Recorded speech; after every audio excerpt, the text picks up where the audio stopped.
Добра вечер, вие слушате Ракан 103, емисијата Данс е Макабре со 435-то издание, кое што е именувано како Макабре Филмфест, односно негово продолжение, со оглед на тоа што во овој период, кога сме под висок ризик на нападите кои што ги врши корона вирусот врз нас, се одложуваат, како што и многу добро знаете, филмските фестивали, па решив да ја направам оваа серија на емисии во кои што Данс е Макабре, сите филмови кои што поминале низ филтерот на емисијата да бидат сосредоточени во своевидна селекција на некаков си имагинарен непостоечки филмски фестивал кој што би гласил како Макабре Филмфест, кој што самите можете во овој момент да си го организирате во вашиот дом, односно оваа селекција на филмови за кои што дел од нив се актуелни, а дел од нив се навраќање на одредени подзаборавени, неправедно подзаборавени филмови, на кои што може да ги придобиете во колекцијата на вашите филмови кои што ги имате погледнато и да ги прошират вашите видици кои што ги имате во поглед на филмската уметност, така што во текот на емисијата ќе ви говорам за жанровски филмови, за артхаус филмови, за документарен филм и една модерна класика, ако може така да ја наречам, филм кој што недоволно се зборува за него, меѓутоа за тоа ќе треба да ја слушнете комплетната емисија за да може да сосредоточите за што точно станува збор. Така што овој пат можам да ви гарантирам дека имаме одличен избор со оглед на тоа што ова се филмови кои беа актуелни во изминатите месеци, за некои повеќе се говореше, за некои помалку, меѓутоа си добиваат шанса да биде составен дел од Данс е Макабре. На почетокот на емисијата само да потенцирам дека ќе слушаме музика од албуми на нови бендови, односно нови албуми на бендови кои што дел се има докажано, а дел се нови, со тоа што новодојденци во емисијата се Buffalo Fuzz, односно да слушнавме од нив The Reaper и Black Sheep Blues. Тоа се две композиции кои што се наоѓаат на албумот Volume 2, нивниот втор долгосвирачки албум, за жал издаден по смртта на нивниот тапанар Джейк, кој што е составен дел од ова дуо. Станува збор за бенд кој што свири heavy blues, heavy psych, значи прото метал, стонер со фаз влијанија. Ова е нивниот самоиздаден албум. Ова дуо доаѓаше од Минеаполис, Минесота, од САД, така што мислам дека во предстојниот период ќе имаат неколку трибют свирки за нивниот починат тапанар, меѓутоа верувам дека тоа драстично ќе го промени изгледот на овој бенд со оглед на тоа што создава квалитетна музика и тоа како ќе недостасува овој ритам кој што го создаваше овој тапанар. Во продолжение ќе слушнеме една кавер композиција која што е од свирија на овој албум.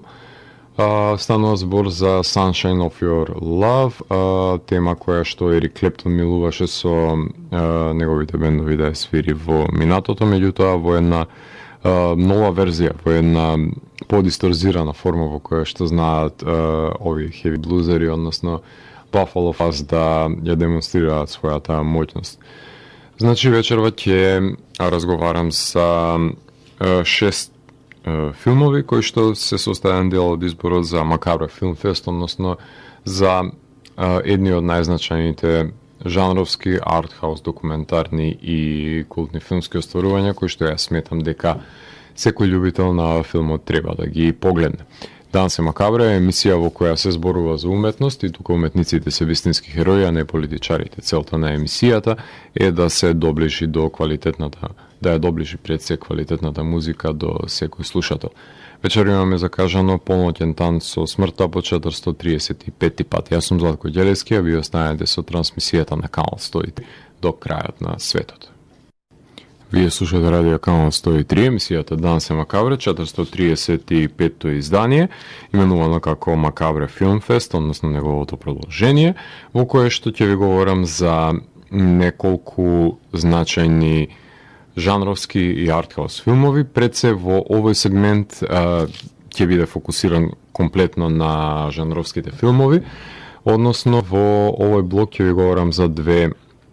исклучителни изданија, од кое што првот е именувано Why Don't You Just Die.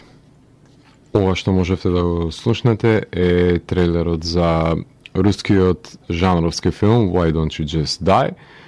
снимен 2018 година од страна на режисерот Кирил Соколов. Ова е негов прв долгометражен филм, претходно има работено неколку краткометражни остварувања.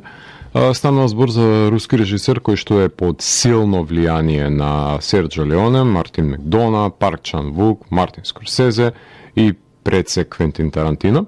така што тоа влијание може да се забележи во присутните елементи на The Good, The Bad and The Ugly, на Evil Dead 2, на Oldboy, на Kill Bill и скоро сите други филмови на Квентин Тарантино присутни во елементи во неговиот филм, кој представува совршена жанровска легура на вестерн филмот, акциониот филм со крвавите специјални ефекти, кој што е потопен во црн хумор. Сега, во овој филм Андре, еден детектив и еден ужасен татко завршуваат во станот на родителите на една очајна актерка, која го најмува Андреј да го убие незиниот татко и да му ги одземе парите. Меѓутоа, неговите планови ги поматуваат еден крадец, еден полицаец и останатите одноздолюбиви ликови, кои постепено доаѓаат во станот и меѓусебно си ги поматуваат плановите. Непосредно по запознавањето на ликовите си ги вадат оружјата на површина и просториите се декорираат со внатрешните органи на ликовите. Значи, тоа да го земеме како своевиден ритам кој што од почеток до крај филмот ќе го негува. Естетизирањето на насилството буквално добива свое ново значење во ова дело. Брзите резови, движењето на камерата со секое пробудување и истрел, само неколку од клучните фактори за давање на уникатна визуелна призма на овој филм, со што се доближува конкретно до естетиката на Парк Чан и на Квентин, за која што вие напоменав. Меѓутоа, вестерн аспектите помеѓу овие одметници доаѓаат во преден план, штом действието се ситуира во еден ден, во една просторија, зашто е потребна врвна историја, затоа што не секој режисер е способен да го задржи вниманието на гледачот во рамките на овие драматуршки лимитирања, подпирајќи се строго на дидаскалиите. Сега, на тој начин произлегува хуморот од оваа турбулентна ситуација, занемарувајќи ги редовностите на овие рамки во кои што мора да соодветствува филмот. Меѓутоа, на хуморот овозможува вентил од крвопролевањето, кој исто така е доволно крв, кој не се базира на диалошката форма, туку на превртливоста на ликовите и пред се нивното заглавување во непресметливите одлуки во кои што самите ќе се најдат благодарение на тие своји донесени одлуки без да се запрашаат што точно бараат таму и која им е целта на заглавувањето во овој стан. Филмот играше на жанровските фестивали на Sitges, на Fright Fest и Fantastic Fest, како и на престижниот Fantasia Film Festival, кај што ја зема наградата за најдобро деби остварување за режисерот, која е потполно заслужена, затоа што тој не само што ги пастишира филмските великани кои го инспирирале да го сними својот филм, туку и прави уникатен амалгам со неговиот комичен пристап и ги поставува ликовите во незавидни позиции откако ќе си ги откопаат собствените гробови. Пред артхаус публиката филмот играше на Black Nights во Талин. Ако не се лажам, Еро се интернационални дистрибутери на филмот, кои од секогаш ги негувале квалитетните европски жанровски остварувања и убаво е да се погледне овој филм во друштвото на великаните кои тие ги застапуваат. Пред се тоа се филмски гиганти кои ги идолизира самиот режисер, иако многу долго го чекав појавувањето на овој филм кој создаде позитивни реакции на фестивалите и додека дојдоа Еро да го издадат на Blu-ray поминаа скоро 2 години, меѓутоа што е тука е, филмот го имаме и може да уживаме од почеток до крај без никаков проблем.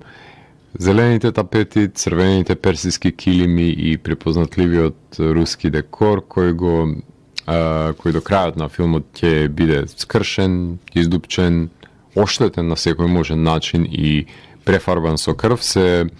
визуелните чинови за кои што вие треба бидете подготвени за гледањето на филмот, а за пофалба и употребата на дупчалката, која штом ја погледнам како е употребена, сватив дека филмот нема влакна на јазикот и подготвена да направи сплетерпанк творба за смеење од срце и душа. Несомнено дека филмот за некого ќе изгледа како цртан филм со актери, а некој ќе остане слеп пред хуморот, како што најчесто тоа и се слушува во голем број на киносали каде што не беше ни дистрибуиран филмот, ниту па откупен од домашните филмски фестивали. Меѓутоа, доколку сте љубители на хорор комедиите, специјалните ефекти и филмското насилство, ова ќе ви биде најомилениот филм кој сте го гледале во текот на годината. Во продолжение го слушаме трейлерот за The West of Night. The West of Night, режисерско сторување на Ендрю Петерсон, е неговиот прв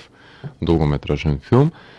На овој хермит кој се појави од нигде никаде, кој е подписник на сценариото и монтажата на филмот под псевдоними како Джеймс Монтегю и Джуниус Стърли. Во 50-тите години на минатиот век, една операторка и еден радио диџеј ќе откријат емитување на чудна фреквенција во нивното мало градче, која што еднаш секојаш ќе ги промени жителите на ова место. Има јасни индикации со почетокот на филмот, навлегувајќи во црно-белиот телевизор, дека ќе бидеме сведоци на епизода од Twilight Zone или па можеби The Outer Limits, а многуте референции со War of the Worlds се присутни во текот на овој филм, вклучувајќи и името на самата радиостаница која што е составено од насловот на ова дело, но неговата моќ лежи во успешниот начин на доловување и пред се развивање на мистеријата, како што некаква шпекулативна научно-фантастична новела би го имало тој занес за читателите, например, во минатиот век. Кај што лежи силината, таму лежи и славоста на ова дело, затоа што градчето кое е под закана од присуство на вонземјани и необјаснети летечки објекти кои шират сомничеви фреквенции е придвижено до генерички епилог на филмот, доближувајќи го повеќе до Close Encounters of the Third Kind, кај што буквално ништо нема да погледнеме од физичкото манифестирање на вонземјаните, што секако дека ќе беше големо разочарување на гледачите, за кои постои огромна шанса филмот да стане досаден за гледање, баш поради тој негов избор да се подпира строго на мистеријата се до самиот епилог. Сега, јас го немав тој проблем, затоа што филмот има солидна динамика која ја воспоставуваат актерите со нивниот перформанс, така што дали ќе видам инвазија на вонземјани во првиот или вториот чин, не ми игра некаква улога, но ми игра доколку не видам никаков загрозувачки атак врз малиот заборавен град, така што доколку ова беше еден обид за да се направи праймер во 2020 година, дефинитивно јас не би бил задоволен од тоа. Меѓутоа е холивудизиран епилогот и тоа е на штета на филмот. Силно и ексклузивно подпирање врз тропите на зона на самракот се забележливи во ова дело,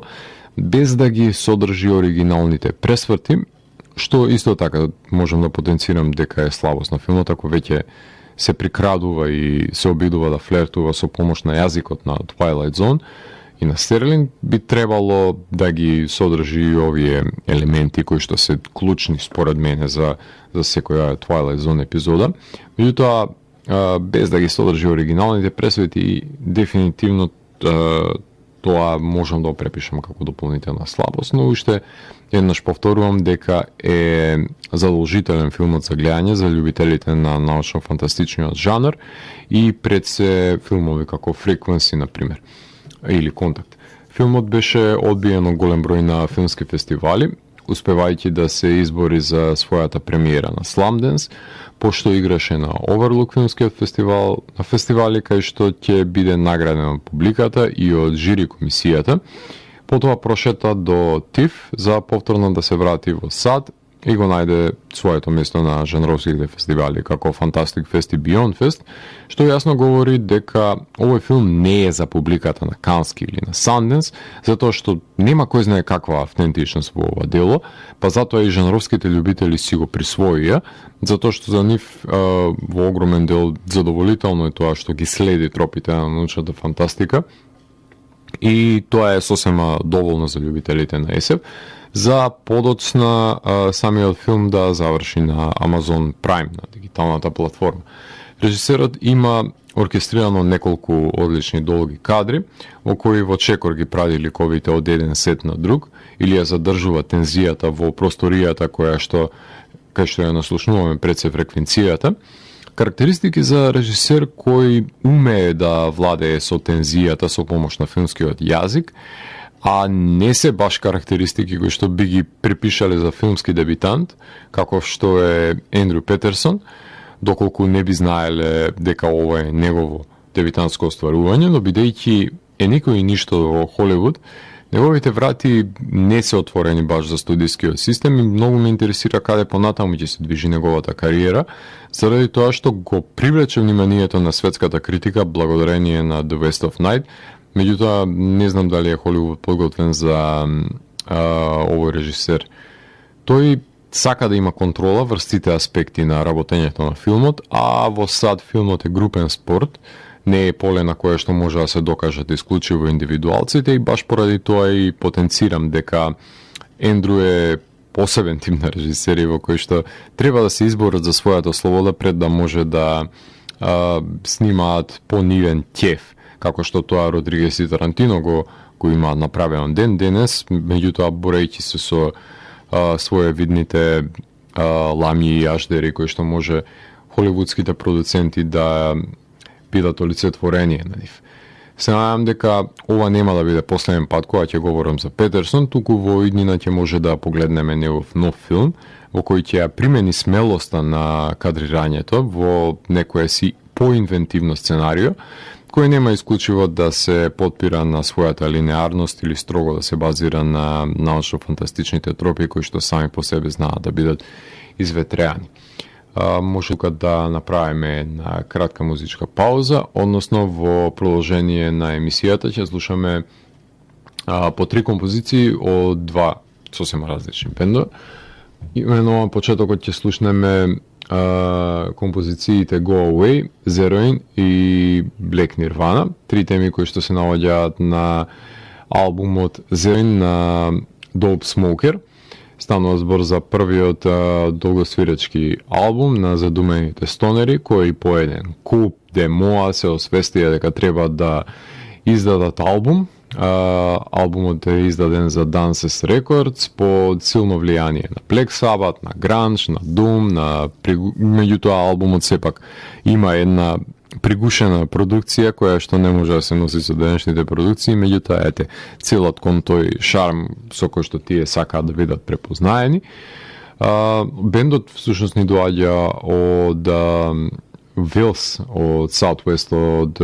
јужните делови на Велс, од Велика Британија. По нив ќе ги слушнеме композициите Apparatus de Cultus, War Dreams и Cut the Bone Away, 3 композиции кои што се наоѓаат на новиот албум на Earth Diver,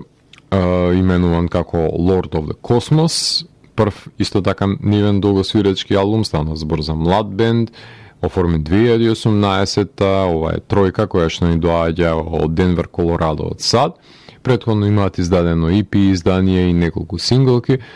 Бендот е комбинација помеѓу Doom, Stoner, Heavy и Sludge. Тоа е забележливо се во рифовите и вокалот. Ова се 3 композиции кои што се наоѓаат на нивниот моќен албум Lord of the Cosmos. По Dope Smoker и Earth Diver се враќаме во етер да ви говорам за 2 артхаус долгометражни остварувања. Уживајте. Вие слушате Радио Канал 103, емисијата Дансе Макабре, 435-то издание, именувано како Макабре Филмфест, односно избор на 6 филмови кои што ја сметам дека се најсоодветни да се најдат што е можно побрзо на вашиот видик и да бидат составен дел од своевиден филмски фестивал кој што може да си го организирате во вашиот дом. Непотребно би било да се изложувате на околината и дополнително да ја влошувате ситуацијата ваша и ситуацијата на најблиските. Затоа во овој период на ширење на пандемија, препорачливо е да се гледаат филмови во вашиот дом, се додека не е безбедно, не се отворат киносалите и не се измисли некаков метод во кој што ќе може сите ние на безбедна дистанца да може да ги гледаме филмовите.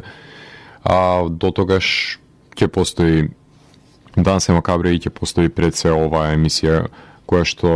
ќе ја направи селекцијата на најквалитетните филмови кои што се на располагање и кои што може да ги погледнете. Во овој сегмент на емисијата ќе ви говорам за две артхаус остварувања кои што беа прикажани на неколку филмски фестивали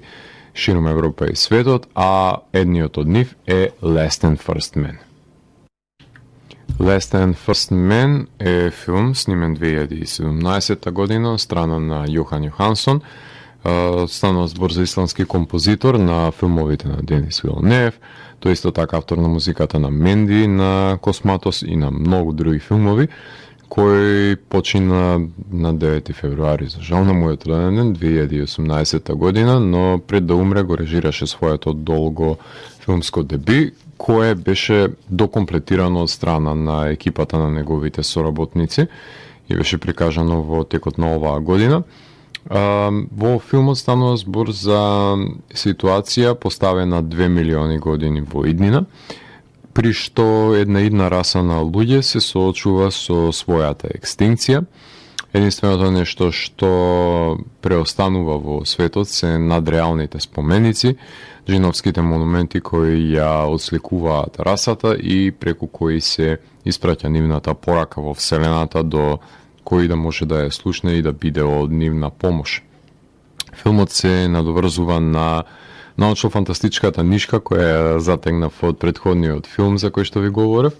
Меѓутоа, форматот во кој е прикажан одскокнува на секое можно ниво од стандардните SF тропи, кои што се изветреани со текот на времето и во себе не содржат никакви квалитети. Именно гледаме експериментален филм, без актери, само со нараторка и црно-бели снимки на споменици, кој го доближува филмот повеќе до еден футуристички видео есеј, отколку до игран филм со наративна структура. Филмот се базира на футуристичката новела која има напишано Олаф Стаплдон во 30-тите години на минатиот век, која преку нарацијата на одличната Тилда Свинтон е рецитирана во текот на овој филм. На рамништето на содржината, секако дека филмот силно се потпира на научно-фантастичните тропи, во кои преку упатената порака во космосот опишани се перипетиите низ кои поминало ова човештво и е соочено на изумирање, односно самата порака представува крик за помош кој е испратен надвор во универзумот до тој што би можел да го слушне и да интервенира за да го спречи нивното изумирање. Меѓутоа, норвешкиот кинематографер на Рамс и Викторија и The Discovery, како и на The Hearthstone, кој што имавме можност да го погледнеме на Синедис, Стурла Бранд Гровлен го снима филмот на 16 мм во црно-бел формат, долувувајќи ја за чудувачката визуализација на овој филм, правејќи од спомениците на брутализмот на СФРЈ монументи на некоја цивилизација од иднината, кои со својот футуристички изглед многу лесно може да се протолкуваат како нивни артефакти. Штета што го нема Македониум и останатите придобивки од брутализмот кај нас за да се комплетира за умната атмосфера, се има погрижено самиот режисер, кој во соработка со Джари Елзар Глотман и своите музички протежеа компонира впечатлива музика која е нераздвојна од визуализацијата и овозможува да поверуваме во погледнатите споменици и прераскажаната сага од страна на Тилда. Кога зборувам за протежеа, тука морам да се спомене и Хилдергут на Дотор, која што не фасцинираше минатата година со два одлични саундтраци. Таа е една од протежеата кои што подпомогнале во комплетирањето на музиката за овој филм пред се. Иако човекот е изоставен од филмот, во сите споменати елементи е присутен неговиот удел, дали станува збор во говорот, дали во кадрирањето, до градбата на спомениците и пред се компонирањето на музиката, допирот на човекот останува да биде сеопфатен во ова дело, без разлика што не е визуелно присутен. Иако филмот имаше лимитирано прикажување на интернационалниот фестивал во Манчестер, по смртта на Јохансон филмот беше доработен од филмските соработници и беше прикажан на овогодинешното издание на Берлинале и потоа се прикажа во Литванија. Сега не знам дали некој ќе го турка овој филм по фестивалите понатаму, со оглед на тоа што режисерот не е повеќе помеѓу нас и филмот веќе стана достапен дигитално, така што мислам дека фестивалскиот живот е скратен со оглед на тоа што и сомнително е каде ќе може да си ја најде својата публика. Имено, сигурен сум дека младата публика, која што е растена на Star Wars и останати SF лимунади, нема да пронајде уживање во филмот, посебно затоа што е научна фантастика во кој нема експлозии, нема физички пресметки, така што ова дело е строго наменето за тие кои што уживаат во експерименталните филмови, со спорадичен тек, кои што се двојно поспори од делата на Вилнев. Меѓутоа, имаат некакво очудување, имаат некоја заумна моќ која што плени од нарацијата на Тилдон и едноставно сите елементи се залепени на местото на кое што оформуваат една прекрасна симбиоза, кое е едно медитативно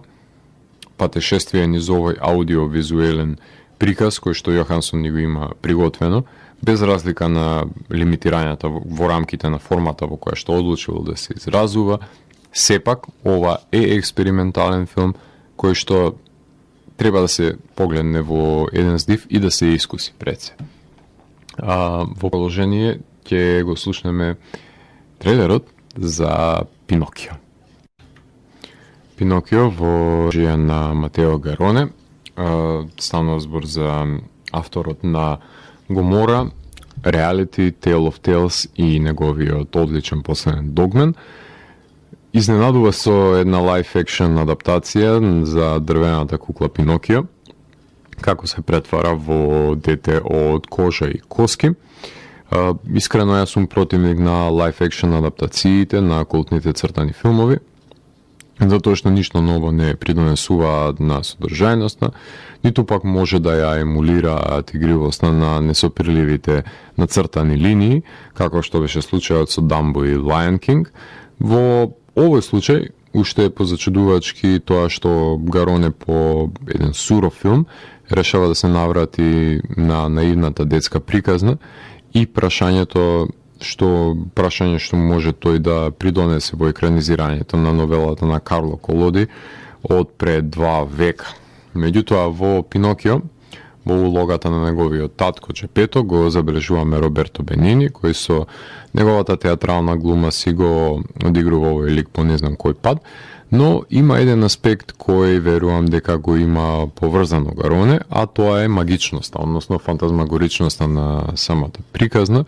кај што максимално ги искористува бајковидните елементи, создавајќи морничави битија, искористувајќи го очудувањето постигнато со помош на ономатопејата, некогаш и за хумористични цели, но не попушта пред култните хорор елементи од приказната, кои што беа забележливи во цртаниот филм, како што е трансформацијата на Пинокио во магаре или пак проголтувањето од страна на китот. Секако дека овие елементи се постигнати за жал со CGI, па затоа наменската морничавост, за разлика од Кец, си ја наоѓа својата примена во филмот. Гароне уште еден аспект јасно го потенцира, што сметам дека е негов естетски придонес, а тоа е прикажувањето на сиромаштијата и пред се бедата во која што се ситуирани ликовите. Пинокио уште од првата сцена е пргав и непослушен, што е соодветна карактеристика за изучувањето на стекнатите животни лекции, за неговото недоветно однесување, како што е крадењето на парите или растењето на носот. Фантастичните елементи се на ниво на Tale of Tales, па затоа е забележлива блискоста во изведбата на ова дело со него. Пинокио има мноштво на споредни ликови кои ги надополнуваат авантурите на дрвеното момче, кадриране од страна на Николај Брутел, кој што исто работеше на Dogman, кој максимално ги искористува локациите на кои што е снимен во екстериерите и во интериерите. Не придонесе овој филм дополнително за збогатување на логосот на Пинокио, напротив, строго се држи до новелата и прави детална незина адаптација, односно екранизација на големото платно. Не знам што ќе биде со ремейкот кој е планиран во Холивуд, ниту пак со анимираната верзија која Дел Торо ја работи за стриминг сервисите, така што ќе добиеме уште два филмови во поглед на приказната за Пинокио во текот на оваа и наредната година. Но овој филм пристојно го долови значењето на премисата на непослушното момче, кое е препуштено на себе си во суровиот свет. Филмот оваа година беше прикажан на Берлинале, а наредниот месец играше на фестивалот во Луксембург. За жал се лимитира фестивалскиот живот на филмот и се постави на дигиталните платформи, иако освои неколку технички Давид Ди Донателло награди, пред се за визуелниот приказ, за дизајнот на филмот, за шминката и фризурите. Сега за некој ќе биде предолг и различен филм, но некој ќе пронајде уживање во оваа екранизација, која, иако не нуди иновација на рамниште на сценариото, е соодветно снимена и игриво прикажана со помош на овие волшебни ликови со кои што е збогатен топосот на Пинокио. Така што препорачливо е да се гледа од страна на повозрастните деца, доколку се разбира не сакате да има богати и вибрантни кошмари, дефинитивно треба да им го пуштите и на помладите. Меѓутоа, со оглед на тоа што ако го има цртаниот филм преживеано, мислам дека и ова ќе биде едно своевидно челичење на нивниот визуелен. Може тука да направиме една кратка музичка пауза, односно во продолжение на емисијата ќе слушнеме неколку композиции кои што се наоѓаат на албумот Lux на бендот In the Company of Serpents. Станува збор за четврти долгосвиречки албум, каде што членовите на бендот си играат со сонцето од арканата на обвивката забележливо на овој албум, каде што бендот комбинира своевидна музички амалгам на дум, на стонер, на сладж, со одлични музички интермеца кои што ќе можеме да ги слушнеме на самиот албум. Бендот постои уште од 2011 година. За куриозитет, исто како и Earth Diver, доаѓа тоа од Колорадо, односно од Денвер, Колорадо, од САД, но нудат тоа сосема поразлично во поглед на звучниот хоризонт кој што го поседува овој бенд. Така што од албумот Lux и нивното поигрување со светлината и сонцето конкретно ќе ги слушнеме темите Daybreak, потоа ќе слушнеме The Chasm at the Mouth of the All, Light Child, Arachnoid Manipulations и Nightfall. По преслушувањето на овие композиции од In the Company of Serpents се враќам во етер да ви говорам за две исклучителни филмски остварувања. Уживајте. Вие слушате Радио Канал 103, емисијата Данс е Макабр, со незината 435-то издание, кое што е посветено на прегледот на актуелни жанровски и артхаус филмови, за кои што во текот на емисијата имав можност да ви говорам, а за самиот крај преостана уште две филмски остварувања, во кое што ова е најчесто сегментот кој што го посветувам на документарни филмови, и пред се еден култен филм на кој што се навраќам во минатото, за да не се состои само селекцијата на овој второ продолжение на Макабре Филмфест само на актуелни филмови, туку и да има поголем диверзитет за понудата која што ви ја приготвувам, така што во овој сегмент на емисијата ќе ви говорам за документарниот филм Loving Vincent, The Impossible Dream.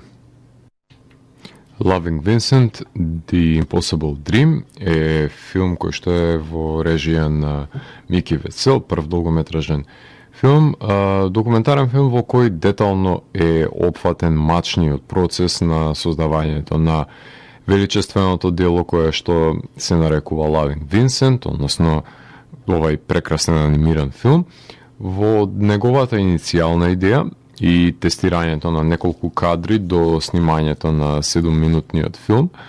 доловен преку сликите на Ван Гог и неговите нацртани ликови, до моментот кога екипата која работи на филмот добива номинација на Оскар. Значи, опфатен е буквално севкупниот трневит пат со неколкуте подточки каде што се акцентира завршувањето на одредена фаза во комплетирање на овој луциден и невозможен сон, како што и самиот поднаслов потенцира. Од сите можни документарни филмови кои изгледа во овој период, се одлучив на овој едночасовен документарен филм, затоа што ја содржи посветеноста која е изоставена кај домашните аниматори, на пример, кои најпрвен ги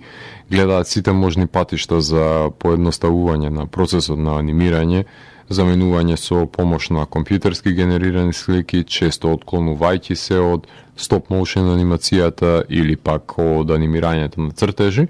затоа што тоа всушност бара труд и посветеност, како што може да научиме од овој документарен филм.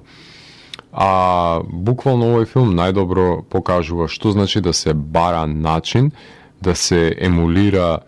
принципот на сликање на Ван Гог, да се ангажираат сликари кои ќе може да го изведат неговиот стил и да го применат на илјадниците слики кои ќе бидат употребени како кадри во филмот, што само по себе е незамислив потфат за за голема продукција, а не па за мала продукција како што е во прашање екипата на Loving Vincent, во која што учествуваат 100 сликари кои што изработија 65.000 слики во 3 студија во 3 држави. Ако тоа не се цифри за воодушевување, тогаш јас не знам што се. Секое движење на ликовите е анимирано со стоп моушен, а ако веќе процесот на сликање сам по себе не измачувачки, ова дополнително додава на тежина и како што можевте да слушнете од самата авторка на филмот, потенцира дека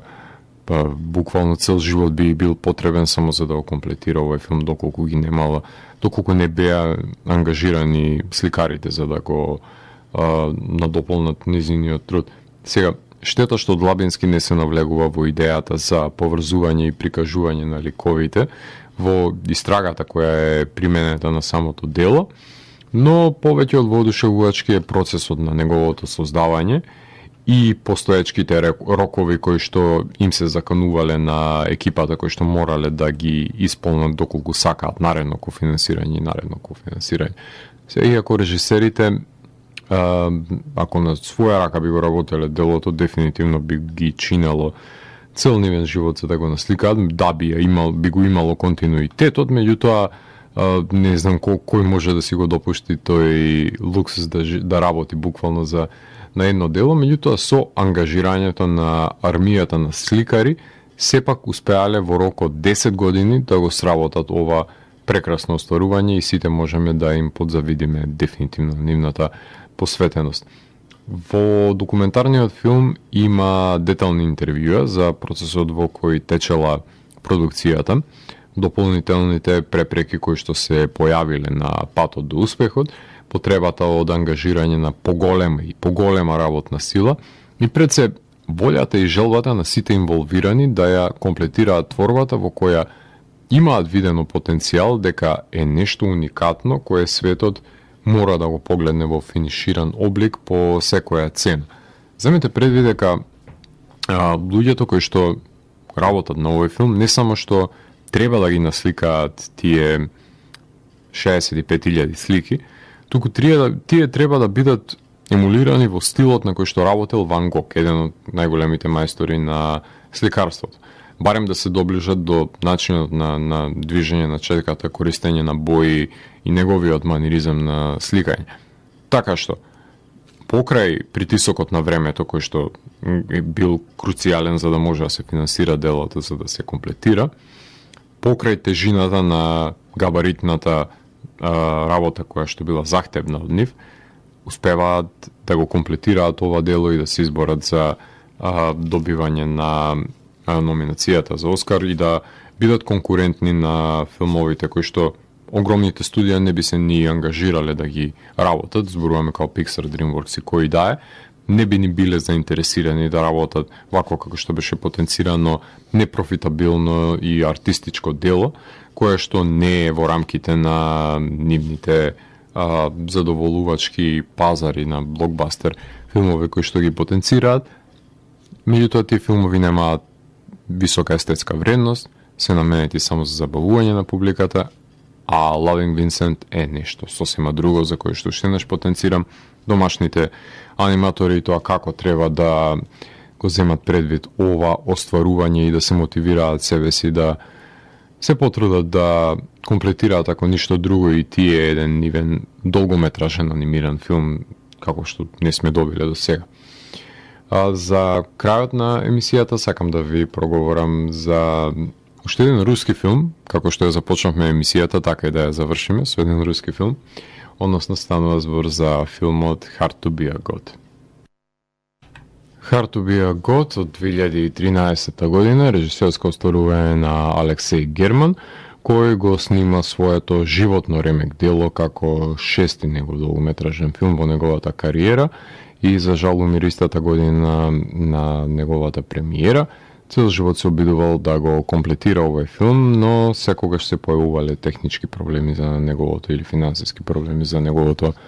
комплетирање. Герман обожува да снима во црно-бел формат и неговите филмови се преполни со прекрасни долги кадри, кај што има комплицирана кореографија, што сам за себе задавајќи си дополнителни предизвици во режирањето и тоа како не си дозволил да му биде досадно ниту еден ден на сетот. Во филмот станува збор за група на научници кои се пратени на планетата Арканар со цел да бидат од помош на локалната цивилизација, која е заглавена во средновековието на нивната историја, обидувајќи се да им помогнат да го најдат вистинскиот пат за напречениот прогрес. Научниците не смеат насилно да интервенираат и забрането им е да убиваат, што само дополнително го комплицира нивниот престој, меѓутоа дел од нив лично се инволвираат во тековните действија, како што е обидот за спасување на локалните интелектуалци, меѓутоа действието ќе ескалира во нивната контрола. Научниците се поставени во компромитирачка позиција и често се запрашуваат што би направил Бог, затоа што се наоѓаат во слична позиција на семоќност пред крстопатот на интервенирање. Во ова тричасовно визуелно лудило се фрла погледот во еден свет кој ќе биде завладеан од варварите доколку се анулира потребата од уметност. Затоа и сме сведоци на насилните чинови изведени од луѓе кои неоправдано се убиваат меѓусебно. Визуелно ова ремек дело е најблиску до Андреј Рублев од кариерата на Тарковски, колку што си има некој друг доближено до овој филм, баш поради тоа што имаме зачудувањето од детеријацијата на светот наоколу, што е присутно и од самиот Рублев, и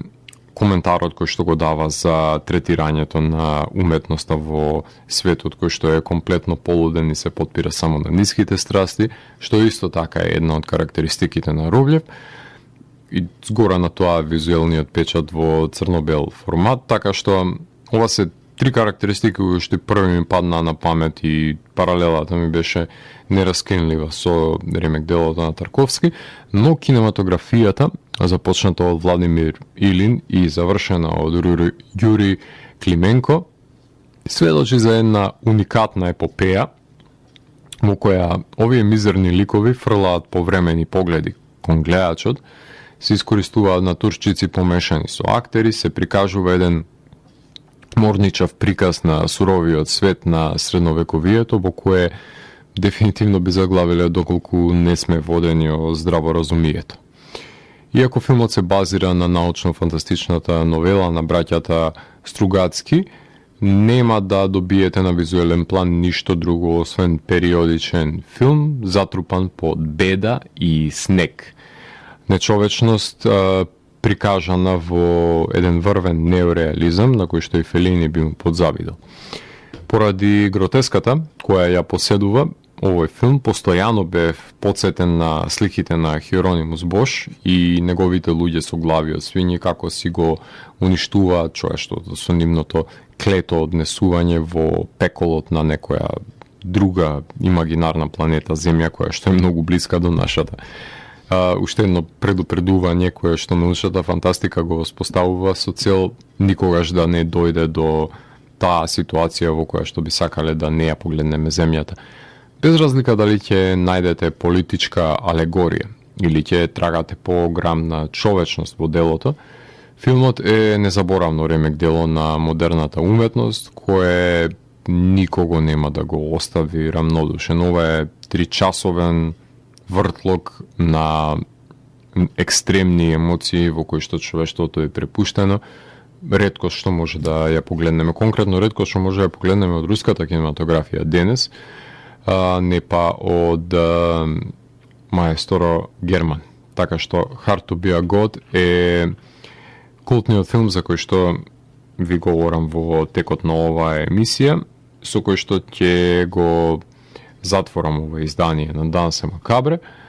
и пред се со композицијата Crusader на Earth Diver, за кој што од предходниот сегмент на музичките блокови слушнавме неколку композиции од Lord of the Cosmos. Ова исто така се наоѓа на албумот на моќната тројка од Денвер, Колорадо, која што сметам дека е соодветен начин за затворање на ова патешествие низ ноќта. Јас сум Златко Ѓелевски и го затворам 435-тиот гримуар на Дансе Макабре и го враќам на полицата кај останатите изданија кои кријат тајните на универзумот. До наредното издание Дансе Макабре, седете дома, гледајте и квалитетните филмови на Макар Филм Фест. Чао!